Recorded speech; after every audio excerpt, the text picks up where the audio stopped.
Salut à tous, bienvenue dans cette nouvelle vidéo J-5 avant Arsenal Paris Saint-Germain. Et quand t'écoutes un petit peu tout le monde, Arsenal est le grandissime favori. Nono est avec nous, salut Nono. Salut Sacha. Alors quand t'écoutes un petit peu les pronostiqueurs, Nono, les médias, les journalistes, les consultants, etc., t'as l'impression que ce soir, le Paris Saint-Germain joue contre le FC Barcelone. Apparemment ce soir, le PSG ne gagnera pas, Nono, parce que le PSG aura vraiment la tête à Arsenal. Et attention à la première défaite de la saison ce soir. Bon d'accord, Nono, je veux bien comprendre que voilà, c'est l'objectif ultime de ce club, l'objectif ultime de la saison, mais de là à dire quand même que Paris ce soir va baisser le pied. Non, moi j'y crois pas et je pense quand même qu'il va falloir se maintenir à un certain rythme ce soir pour être prêt mardi soir. Alors tous ceux qui pensent que Paris ne gagnera pas ce soir, Nono, je ne suis pas d'accord. Moi je leur donne rendez-vous à 23h et quelques et pour leur dire que le PSG restera invaincu ce soir. C'est un objectif de rester invincible.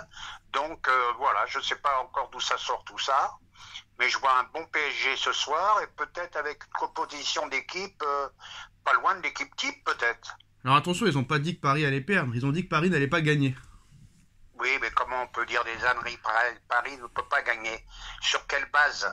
Sur quelle base? C'est que l'esprit est à Arsenal et pas à Paris. Ah, ça je suis d'accord. L'esprit peut être à Arsenal. C'est d'ailleurs un danger. Donc, mais ça suffira pas. Paris a une telle capacité, un tel groupe de joueurs pour la Ligue 1 qui est suffisant. Je pense que ce soir, Paris peut garder et va garder son invincibilité. Son invincibilité. Donc oui, c'est l'objectif et tout ça.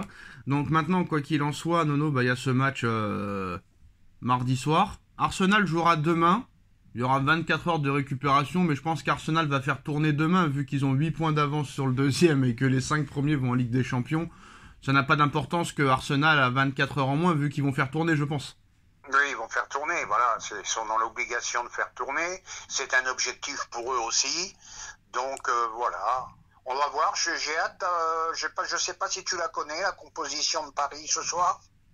Ah, elle se rapproche de l'équipe type, hein.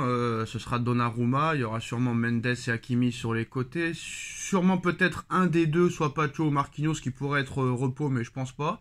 Non, ce sera l'équipe type à un ou deux joueurs près, voire 3 joueurs près, mais c'est tout, hein. Ah bah si c'est l'équipe type, alors je dis malgré tout, Paris, il veut se réserver ou pas, Paris va gagner ce soir. Alors Nono, une stat assez intéressante.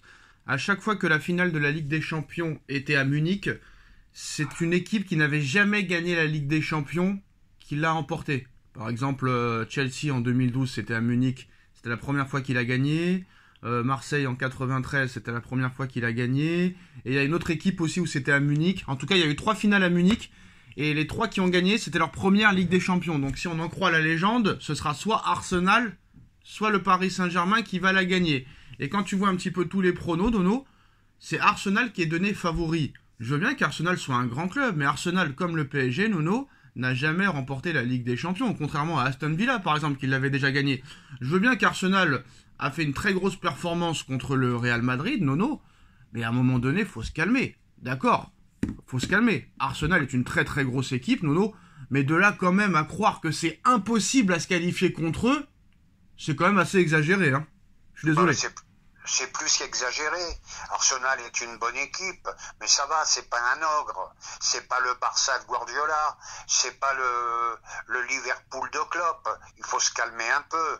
Voilà, bonne équipe. Paris Saint-Germain est une bonne équipe. Donc, tout est ouvert et c'est du 50-50. Faut pas oublier qu'en poule, quand même, ils ont perdu contre l'Inter.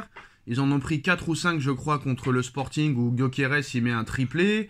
La défense en ce moment, là même depuis le match du Real, elle est plus aux abonnés fixes. Bon, attention quand même, hein. Alors on se rappelle que c'était pas contre le Sporting qu'ils en avaient pris 4, je sais plus contre qui ils en avaient pris 4. Non, c'est eux qu'on avait mis 5. C'est eux qu'on avait mis 5 au Sporting, et je sais plus, ils avaient pris une tannée, je sais plus contre qui. Ou à moins que ce soit un autre club, bref, je ne sais plus. Bref, c'est plus... non, c'était un autre club, je me confonds avec un autre club. Bref, quoi qu'il en soit, cette année, contre les grosses équipes, Arsenal se fait souvent bouger. Est-ce que le PSG est une grosse équipe, Nono? Le PSG a 100% de ses moyens, pour moi, est une grosse équipe. Ce que j'ai vu bah voilà, il faudra un PSG équivalent à ce qu'on a vu le PSG contre Liverpool, parce que ça, il fallait quand même le faire. Liverpool qui était donné comme grand favori. Voilà, le PSG, quoi qu'on en dise, qui a bougé tout le monde, même si c'est mal parti au début. J'ai vu encore qu'un joueur de l'Atlético de Madrid avait été très impressionné par le PSG. Et malgré la défaite, il avait été super impressionné. Donc le PSG, à 100% de ses moyens, ça peut lutter, ça peut matcher. Alors il y a quelqu'un qui a dit que le PSG n'était pas si fort que ça. Alors je ne sais pas exactement qui c'est, mais apparemment ce gars-là, il s'appelle Paul Merson, c'est un journaliste. Il dit: je pense qu'Arsenal gagnera sur les 2 matchs. On se laisse encore emporter par le PSG du match aller contre Liverpool. Ce soir-là, je les ai trouvés exceptionnels. Ils avaient fait l'une des meilleures performances collectives que nous avons vues cette saison, mais ils avaient perdu le match 1-0 au parc. Les gens l'oublient encore. Les Parisiens sont forts, mais ils sont toujours bousculés, comme face à Villa, qui a vraiment failli éliminer Paris. Donc je pense qu'Arsenal a toutes ses chances et je pencherai légèrement pour Arsenal plutôt que le PSG sur cette demi-finale de Ligue des Champions. Je pense qu'Arsenal est très discipliné, contrairement au PSG, et c'est pour ça que l'équipe d'Arteta gagnera, a lancé le journaliste sur Sky Sport. Ah bah il y a pas mal de déclarations là-dedans qui sont exactes. Paris s'est fait bousculer contre Villa, c'est vrai. Paris qui a fait un match extraordinaire au parc contre Liverpool qui est battu, c'est vrai. Mais à côté de ça, je dis et je maintiens que Arsenal n'est pas un ogre. Voilà, voilà, tout simplement. Moi, ce qui me plaît, c'est que c'est le contraire de l'année dernière. Paris était grandissime favori contre Dortmund. Tout le monde voyait le Paris facilement. Paris les avait déjà battus en poule. Et là, c'est le contraire. Tout le monde voit Arsenal se qualifier. Tout le monde voit Arsenal favori. Comme l'année dernière, Paris les a rencontrés en poule. Mais cette fois, c'est toi qui as perdu. Donc là, vraiment, on n'a rien à perdre. C'est eux qui ont tout à perdre et nous qui n'avons rien à perdre, en tout cas. Parce que vu que la pression, elle est sur eux, vu que c'est eux les grands favoris pour toute la presse, pour tous les autres. Eh ben, tant mieux. Moi, je dis tant mieux. Un Paris pas favori, ça me plaît, ça. Voilà, donc en tout cas, réponse déjà, un élément de réponse peut-être ce soir face à Nice. Alors Nono, au niveau Mercato, le Paris Saint-Germain craque pour Decuper. Est-ce que tu connais Maxime Decuper?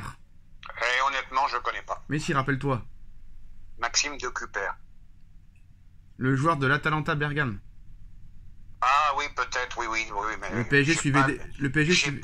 J'ai pas une image quand même fixe. Le PSG suivait déjà la carrière de Decuper l'an dernier, mais à l'époque son prix était beaucoup plus raisonnable. Désormais, Bruges en demande quasiment 20 millions d'euros. Bon, c'est pas la mer à boire non plus. Ah, ça y est, je vois qui c'est. Voilà, plus du double de ce qui était demandé il y a un an, donc dans les cordes quand même financières du PSG, qui ne veut toutefois pas passer pour un pigeon à propos d'un joueur qui était beaucoup plus abordable il y a seulement quelques mois, mais sa réussite au niveau européen l'a rendu populaire. Alors que 2 clubs anglais s'intéressent à lui, même s'ils ne font pas partie du gratin de la première ligue. Selon la presse belge, une chance pour le PSG qui aimerait se renforcer rapidement, ne serait-ce que pour avoir un joueur de plus afin de disputer la Coupe du Monde des clubs, Nono. Oui, peut-être un joueur de plus. Est-ce qu'on a vraiment besoin d'un joueur de plus? Je sais pas. Ah oui, c'est un milieu de terrain, Nono, on a besoin. Milieu de terrain, voilà, les blessures, les coups durs, ça peut servir. Voilà, pour l'instant, et c'est la première année que ça arrive, il n'y a pas de blessure cette année. Ouais, pour l'instant, on a été tranquille. Désolé, je confonds toujours Bruges et Atalanta parce qu'ils ont joué l'un contre l'autre les deux. C'est un joueur de Bruges, pardon, excuse-moi. En plus, ils ont le même maillot. Ah, c'est pour ça, c'est pour ça. Parce qu'ils ont le même maillot noir et bleu, tu sais.